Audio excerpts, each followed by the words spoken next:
Good evening, everybody. This is Joe from the Middle Ground Mike. Hope this catches everybody doing well. Let's talk about a few things in the news. This is your Wednesday night news for the week. Iran Supreme Leader is apparently soon going to be emerging from hiding. According to some reports from within Iran, according to the BBC, is that there's some dissent or unhappiness, depending on how to put it, among Iran's upper military or leaders within the country. I think that's I'm not saying I don't believe it or I do believe it, but I think that's kind of just, it's really hard to get a good gauge on that because of how Iran's set up.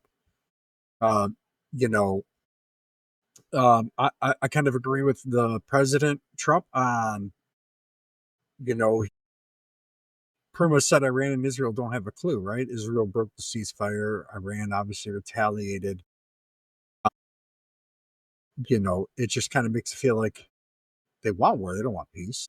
I don't think that's completely true because, Iran's Air Force was fairly decimated pretty quickly. And that just, it's not an easy thing, right? It's, even though Trump had said he told Israel not to kill Iran's supreme leader, Benjamin Netanyahu has officially not ruled it out.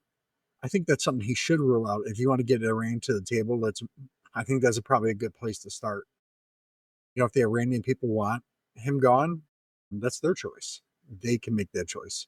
We shouldn't, neither should Israel. But when it comes down to it, I really like the fact that Trump went after both of them for violating the ceasefire. He didn't turn into a stooge. He didn't sit there and just cave in. I'm still against the bombing to begin with, but his response to the ceasefire agreement being violated essentially by both sides, but by Israel first. I think it was a good thing, right? It needed to be said. It needed to be said that both sides are acting a certain kind of way, and somebody had to say it. I know that's not very popular, so that's kind of where we're at with that. I know that there's rumors of, things kind of stabilizing, calming down again, but, we shall see that in the next coming hours and days and things of that nature, right? The U.S., I guess, they're saying the U.S. is going to meet with Iran next week, but he said he's saying now that a nuclear deal is not needed because of the bombings on their facilities. A lot of reports are saying the damage wasn't as significant as they're saying. There's some that are saying it's pretty significant, or about where the president's saying it is. The downside to that is, unless Iran comes out and shows it, we'll probably never know. So that's definitely the downside to that. They are saying that the ceasefire between Iran appears to be holding today so far. But again, it's a very tense situation. But I think this is where, one of the things I've always liked about Trump is his preaching of peace. So the question now is, can he hold that peace together till he sits down with Iran or our envoy or whoever we send? I think it'd be great if somehow they could get the Supreme Leader and Donald Trump in Qatar or something like that to sit down and talk face to face. Just kind of like when Trump, in his first time, went and talked to Kim Jong Un. That's to me that's significant, right? Is considering the relations between Iran and the United States long term. If Trump could get that man to the table, I think it would definitely start melting the ice per se a little bit, and it could help strengthen peace in the region. I don't see that happening. That's just something that I would personally like to see happen because, like I've said, we don't have to agree with how people in the Middle East live. But at the same time, it's not our business to tell them that. We don't want them telling us how to live. We shouldn't be telling them how to live.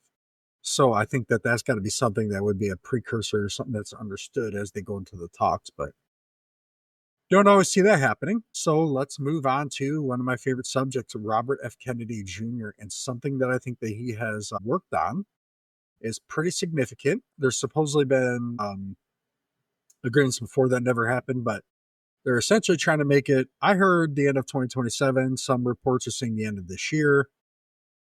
Regardless, they're going to standardize electronic prior authorization submissions, reduce the number of medical services that are going to require it, honor existing authorizations when patients change insurance plans in the middle of an ongoing treatment. That's big. Enhance transparency and communication about authorization decisions. Minimize delays with real-time approvals for most requests. Ensure medical professionals review all clinical denials. That is phenomenal that They're making sure that a doctor reviews it. And from my understanding, in a lot of situations, that is the case, or somebody that is trained in that area. But I think it's a big deal that actual medical professionals are going to be doing that. Now, RFK did say that it is voluntary this time, but he also stated he is that they are prepared to issue new regulations if insurers don't abide by the agreements. Do the insurance companies abide by it, or it'll become a rule and you won't have a choice? In RFK's views, this is a way to help improve quickly a dysfunctional healthcare system. Dr. Oz, the administrator of the Centers for Medicaid and Medicaid Services, suggested there's another reason as well on top of this. There's violence in the streets. He was alluding to the United Healthcare CEO being shot. The healthcare, the issues in there are something that, a quote to quote Dr. Oz, this is not something that is passively accepted reality anymore. Americans are upset about it. Well, you know what, Dr. Oz, you're right. Americans are upset about it. Americans are upset about the fact that they pay a good chunk of money for Medicare and Medicaid out of their check, even if they're middle class and they don't get it, right? And then on top of it, they got to pay a crazy amount for health insurance through their employer. And they still get thousands of dollars in deductibles and co-pays and spend downs depending on your insurance. It's crazy. And you wonder why people are upset, because prices keep going up and these things, just the math isn't mathing for the common man. And you know what? And this is at the feet of the healthcare industry, and this is at the feet of the government for not addressing these problems sooner. No, I don't have any sympathy for these folks about it. And I don't think any of you should either. It's about time. It's about time somebody took these health insurance companies on. And I'm okay with that. A lot of people are coming out and pushing back on RFK Jr.'s childhood chronic disease report, saying that, oh, it's skewed, things of that nature.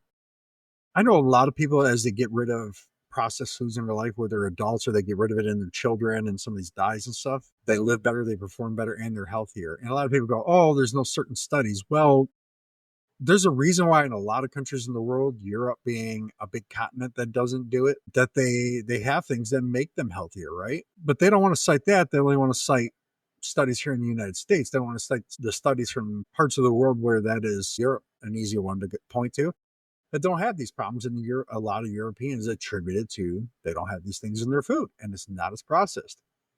I know there's a lot of criticism about him letting go of the vaccine panel. I can definitely see and understand why that would be something that would be criticized. But, something that I didn't know that I've become aware of more recently is that some vaccines that are used in children did not go through the placebo trial, which pretty much every other vaccine goes through.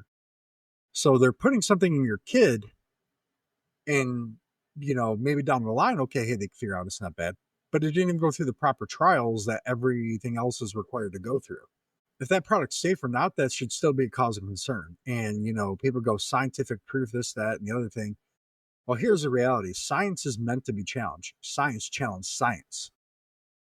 That's literally what the whole point of it is you challenge things, right? Like, 100 years ago, however many, they put cocaine and cough syrup and Coca-Cola, things like that, right?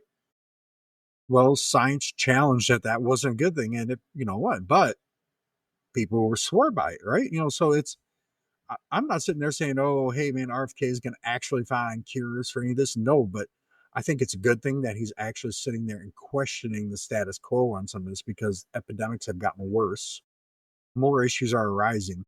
And then they try to do this lovely thing of rates are on the rise because we're diagnosing it more. We're finding it. Well, in Europe, the definition of autism is narrower, right? But when you also look at the criteria, some of the things that you and I might consider some of just being different is what we consider autism here.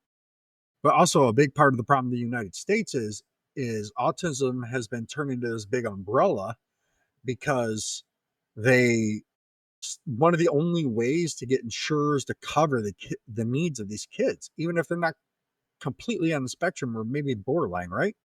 It's the only way that insurance companies will cover the needs that these kids have. And that's a sad state of affairs. That's where we really need to go. Something that I'd like to see really explored here is in Germany, they're doing a lot of testing and treatment now with stem cell therapy with kids with autism, and they're having really good results with it so far. I encourage you to look that up and read it. I'm going to make a special episode on that soon, because that's great. I have a son with autism. So it's something I'm passionate about. And I'm not knocking doctors that treat autism or find things about it. No, because a lot of them they're great people, especially ones that have treated my son.